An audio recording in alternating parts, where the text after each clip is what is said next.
Good morning, spiritual companions. We are reading the Gospel of Sri Ramakrishna. Chapter 11, The Master at Kosapur. Page 496, Saturday, April 17th, 1886. It was the night of the full moon. For some time, Narendra had been going to Dakshineswar daily. He spent a great deal of time in the Panchavati in prayer and contemplation. This day he returned from Dakshineswar in the evening. Tarak and Kali were with him.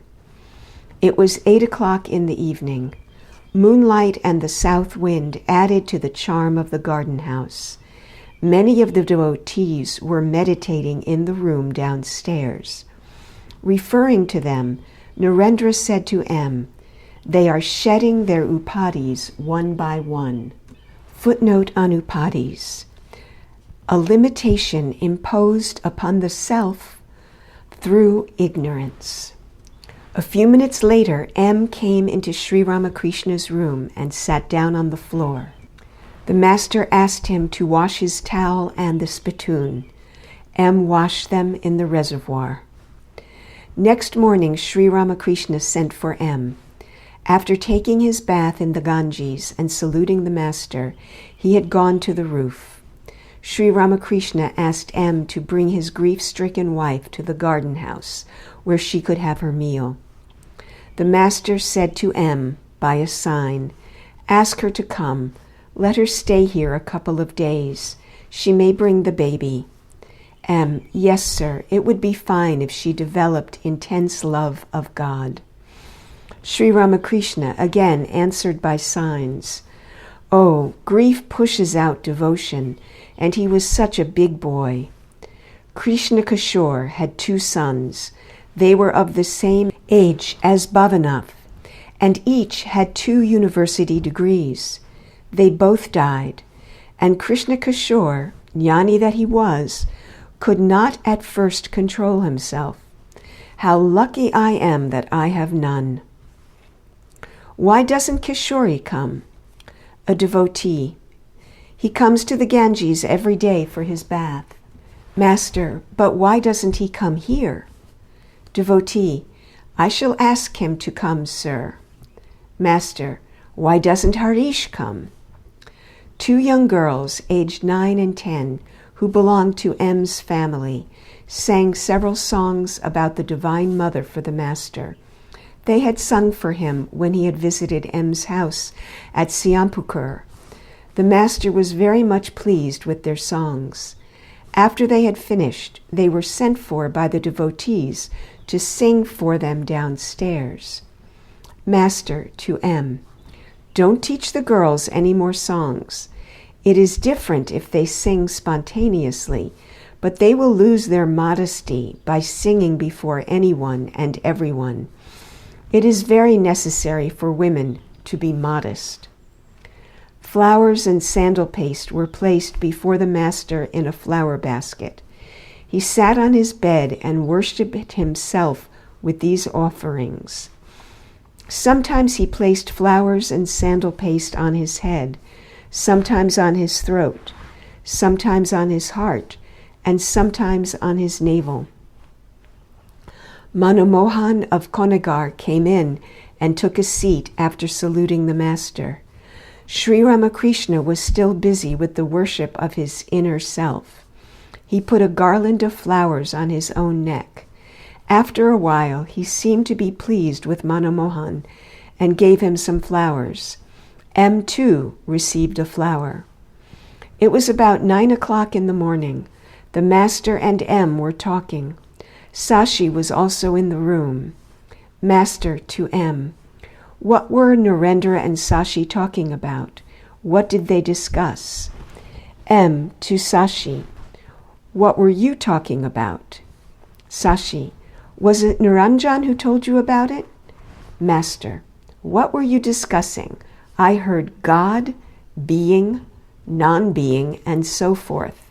Sashi, smiling, "Shall I call Narendra?" Master, "Yes." Narendra came in and took a seat. Master to M, Ask him something. To Narendra, tell us what you were talking about. Narendra, I have indigestion. What's there to tell you about? Master, you will get over your indigestion. M, smiling. Tell us about the experience of Buddha. Narendra, have I become a Buddha that you want me to talk about him? M, what does Buddha say about the existence of God? Narendra, how can you say that God exists? It is you who have created this universe. Don't you know what Berkeley says about it? M, yes, I do. According to him, esse is percipi. Footnote. The existence of external objects depends on their being perceived. The world exists as long as sense organs perceive it. Master. Nagta used to say, the world exists in mind alone and disappears in mind alone. But as long as I consciousness exists, one should assume the servant and master relationship with God. Narendra to M. How can you prove by reasoning that God exists? But if you depend on faith, then you must accept the relationship of servant and master. And if you accept that, and you can't help it, then you must also say that God is kind. You think only of suffering in the world. Why do you forget that God has also given you so much happiness? How kind He is to us.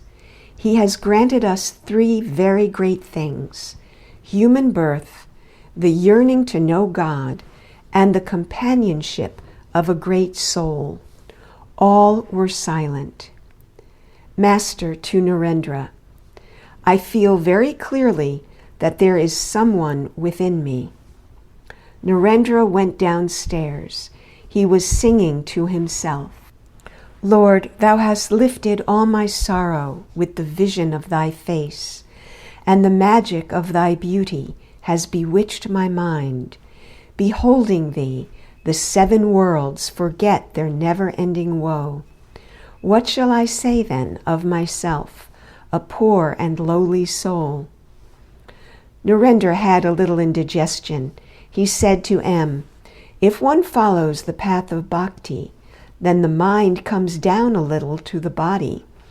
Otherwise, who am I? Neither man nor God. I have neither pleasure nor pain. It was about 9 o'clock in the evening. Narendra and a few other devotees entered Sri Ramakrishna's room and offered him garlands of flowers. Baburam, Latu, and M were also in the room. Sri Ramakrishna put Narendra's garland on his own neck. All sat quietly. Suddenly the master made a sign to Narendra to come near him. When the disciple came near the bed, Sri Ramakrishna took the garland from his neck and put it around Narendra's. Narendra saluted the master. Sri Ramakrishna asked him by a sign to rub his feet. Narendra gave them a gentle massage. End of chapter. End of today's reading.